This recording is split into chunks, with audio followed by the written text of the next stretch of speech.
Assalamualaikum warahmatullahi wabarakatuh. Kembali lagi di channel Radio Horor. Untuk kisah kali ini ada sebuah cerita yang ditulis oleh akun Twitter yang bernama Payung Hitam. Dan untuk kisah yang akan saya bawakan kali ini yaitu kisah yang berjudul Disembunyikan Jin. Bapak sudah melanggar pantangan. Sebelum kita masuk ke ceritanya, tekan dulu tombol like video ini.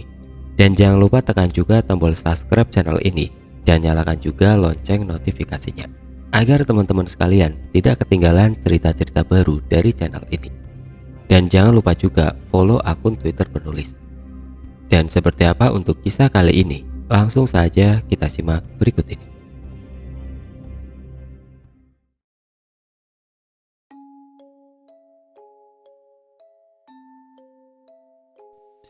Kisah ini merupakan pengalaman dari narasumber bernama Vivi. Cerita ini dialami oleh ayahnya sendiri.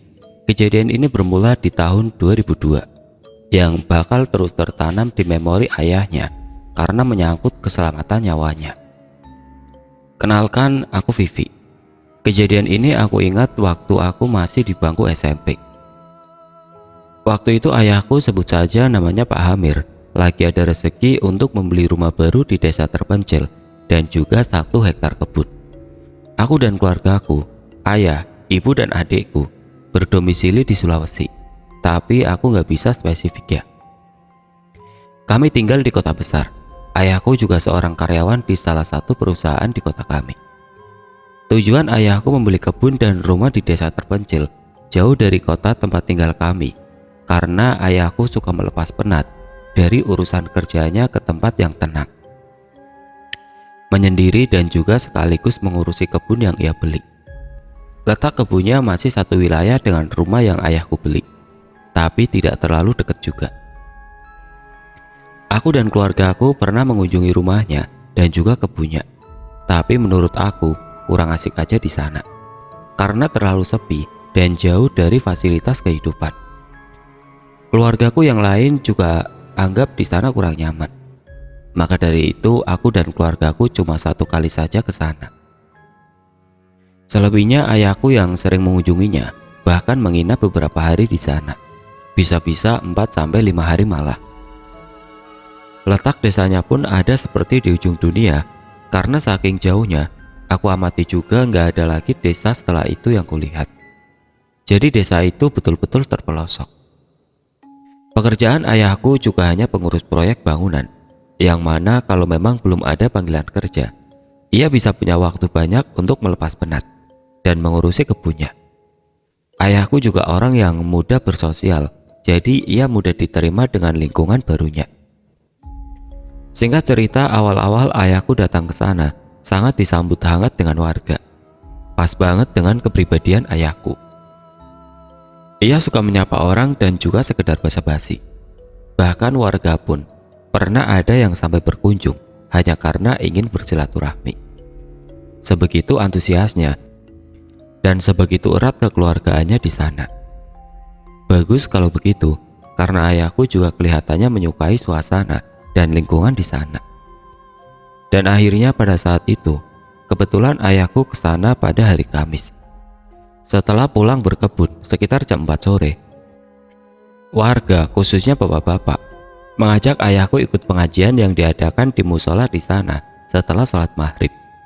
Rutinitas warga di sana sering mengadakan pengajian memang setelah sholat maghrib di malam Jumat. Seperti biasa, selepas pengajian dan beberapa perempuan dan anak-anak sudah pulang, bapak-bapak itu suka ngobrol-ngobrol. Segala hal dibahas, termasuk apa-apa saja mitos dan pantangan di sana. Kebetulan juga ayahku warga baru di sana, yang harus diberi pengarahan agar tidak salah berpijak. "Pak, sebelumnya ini bukan menakuti ya, tapi saya mengingatkan saja, di sebelah sana ada bukit kan? Bapak lihat," kata salah satu bapak-bapak di situ. "Iya tahu Pak, saya lihat," kata ayahku. "Di sana itu lokasi yang betul-betul gak boleh dijamah manusia.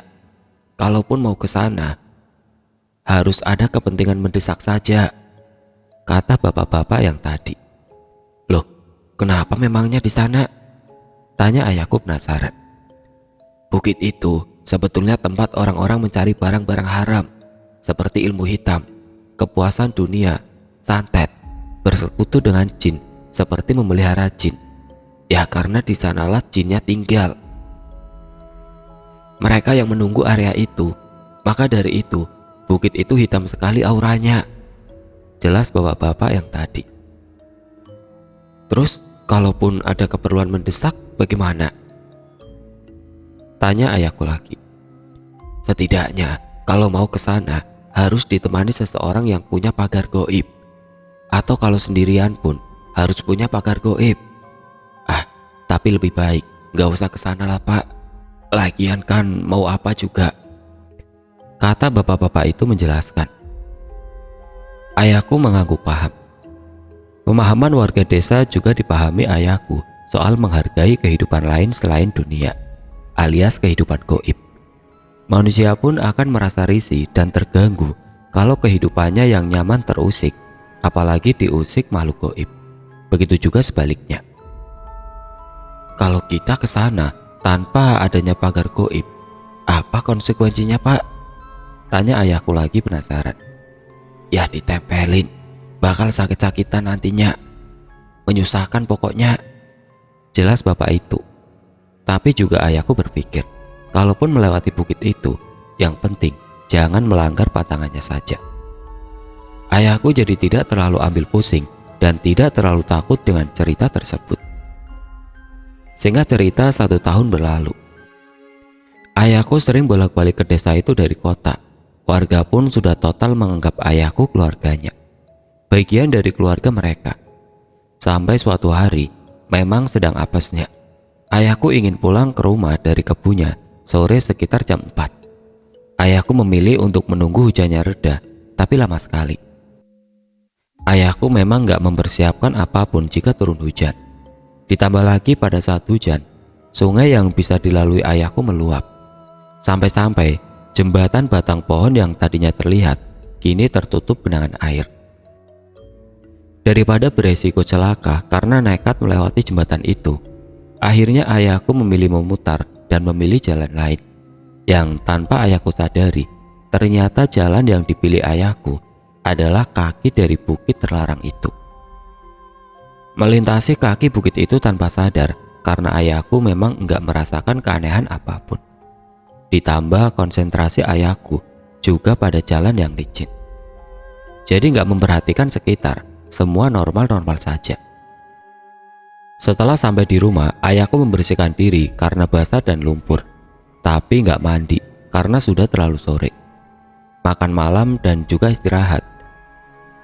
Yang dari tadi ayahku belum sadari, dan ia sadar setelah sedang istirahat.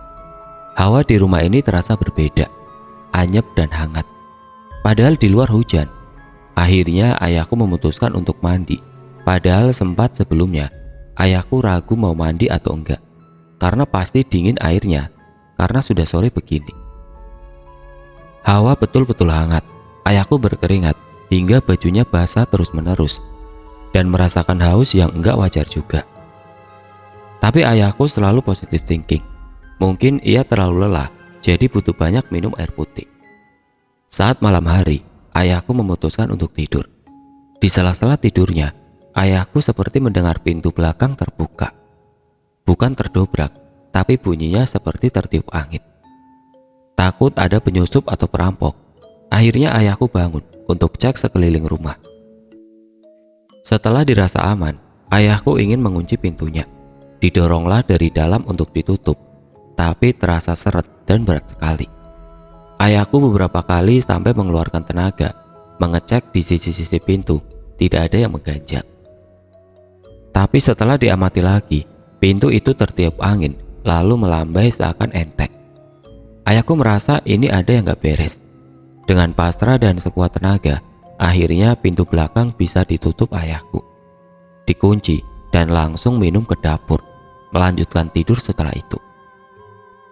Menjelang subuh, ayahku terbangun lagi. Ayahku kaget karena mendengar ada suara air mengalir di samping tempat tidurnya. Deras seperti aliran sungai. Terhenyak beberapa saat mendapati dirinya masih di atas kasur. Lalu ayahku teringat ia juga mimpi melihat sebuah kampak menancap di atas pohon yang sudah ditebang. Entah maksudnya apa dari mimpi itu, intinya ayahku merasa gak nyaman dan banyak kejanggalan. Akhirnya ayahku memutuskan untuk ke dapur lagi, menenangkan diri dan minum beberapa gelas air putih. Kini yang dirasa ayahku pusing, mual, dan perasaan yang enggak karuan.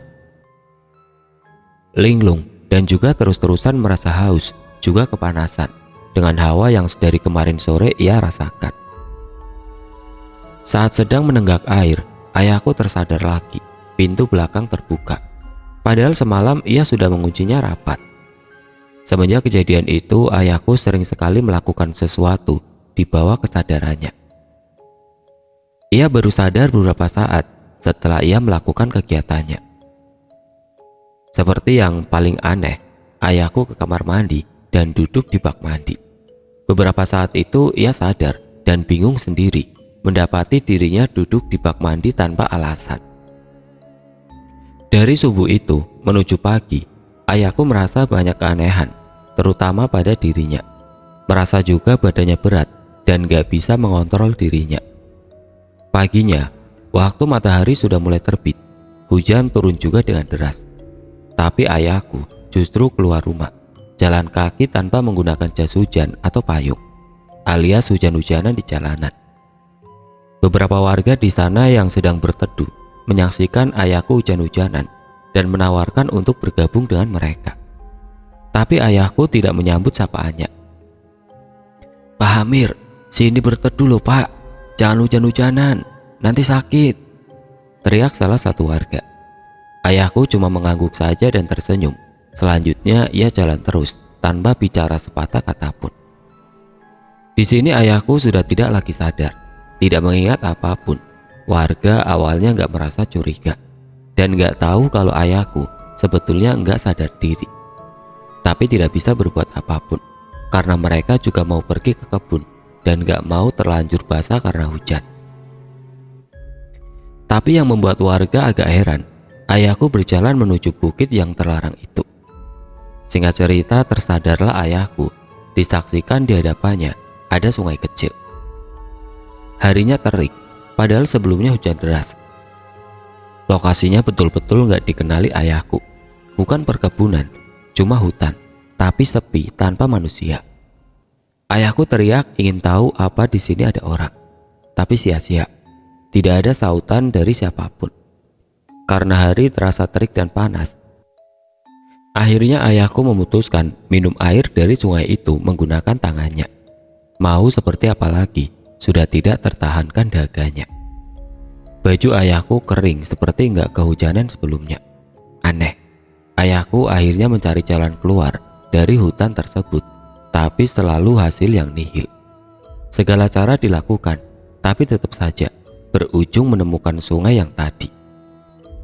Ia akhirnya mencoba cara dengan mengikuti sungai mengalir. Tetap saja dia balik ke tempat semula, seolah sungainya cuma membentuk huruf O. Lama-lama ayahku lelah juga, tapi ia tidak merasakan lapar sekalipun.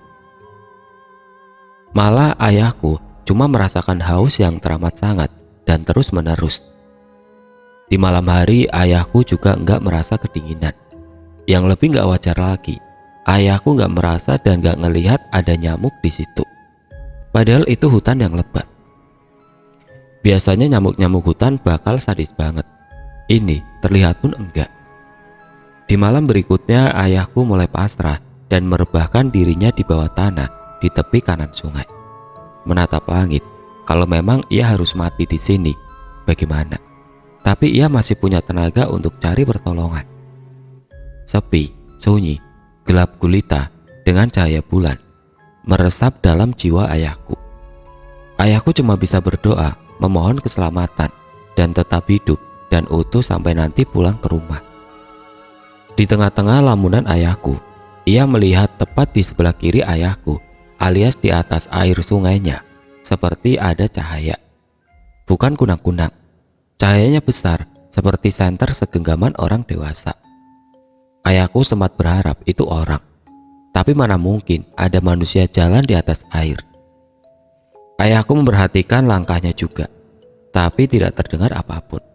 Masih sunyi hanya saja cahaya itu terus bergerak mendekat. Masih kurang yakin, ayahku akhirnya memanggil dari sumber cahaya. Tidak ada jawaban.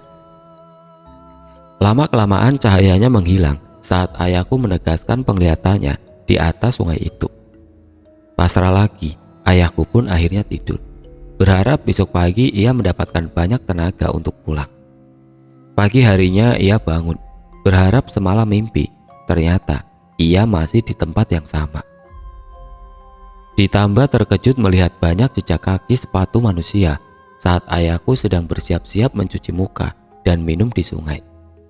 Kali ini ayahku sedikit mengeksplor dan berteriak, berharap ada seseorang mendengarnya, karena ia melihat ada jejak kaki di situ. Tetap ia tidak mendapati siapapun di sana. 3 hari lamanya ayahku tersesat di sana, sampai akhirnya ia bertemu seorang wanita tua. Terlihat menggendong kayu-kayu bakar. Ayahku yang sedang terduduk didekati nenek itu, dan tanpa banyak basa-basi, terjulur tangan dari sang nenek untuk membangunkan ayahku.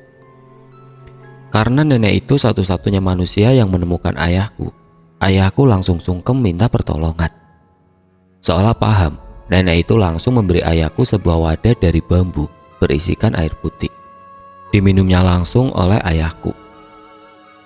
Dan perasaan ayahku seketika begitu lemas, berkunang-kunang pandangannya, merasakan lapar yang teramat sangat. Kemudian karena pandangan ayahku semua berkunang-kunang, buram, akhirnya pingsan.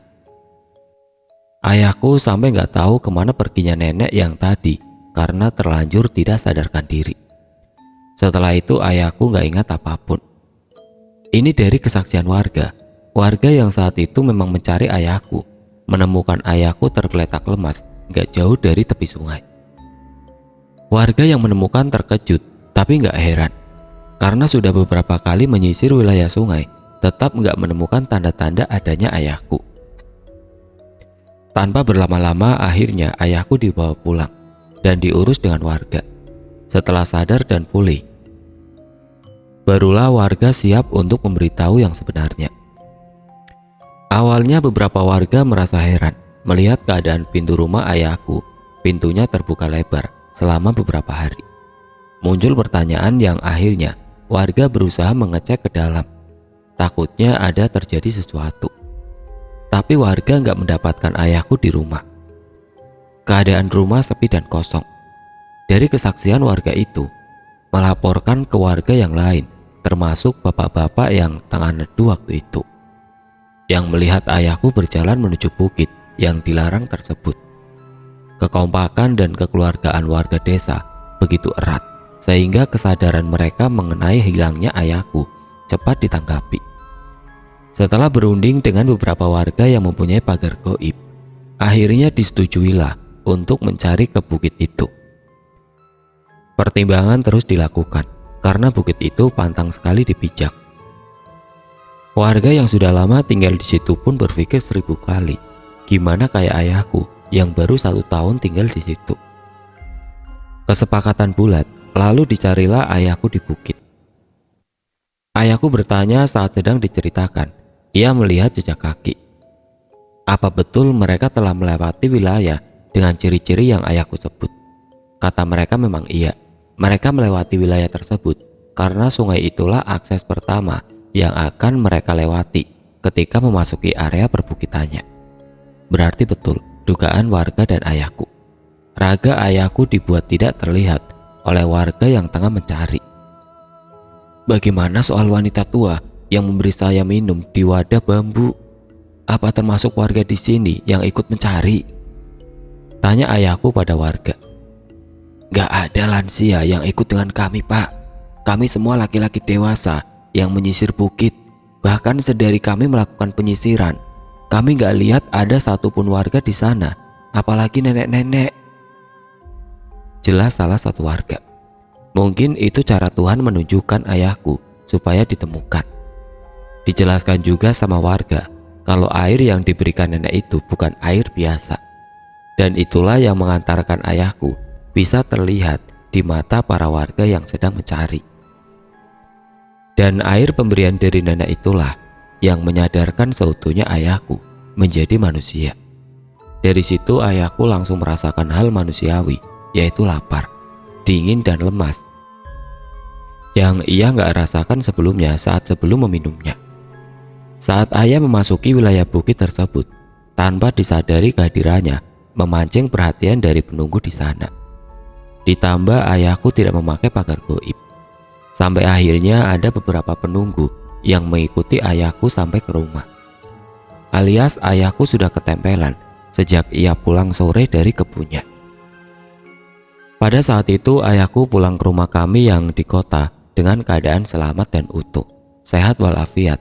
Tapi barulah ia cerita kalau ia telah menghilang di sana selama 3 hari. Kami terkejut dan betul-betul khawatir, kesal dan menyesal juga. Tapi entah mau siapa yang disalahkan, karena kejadian sudah terjadi dan sebelumnya memang baik-baik saja kan. Saking khawatirnya kami akhirnya tidak lagi mengizinkan ayahku pergi ke rumah di desa atau ke kebun itu sendirian, harus ditemani. Mau gak mau, karena belajar dari kesalahan, amit-amit bakal terjadi lagi.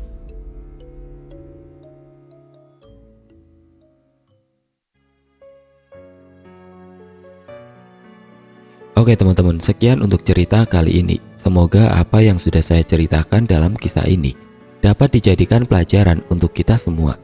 Dan bagi teman-teman yang baru bergabung, jangan lupa untuk like, komen, share, serta subscribe channel ini. Dan nantikan kisah-kisah horor berikutnya tetap di channel Radio Horor. Wassalamualaikum warahmatullahi wabarakatuh.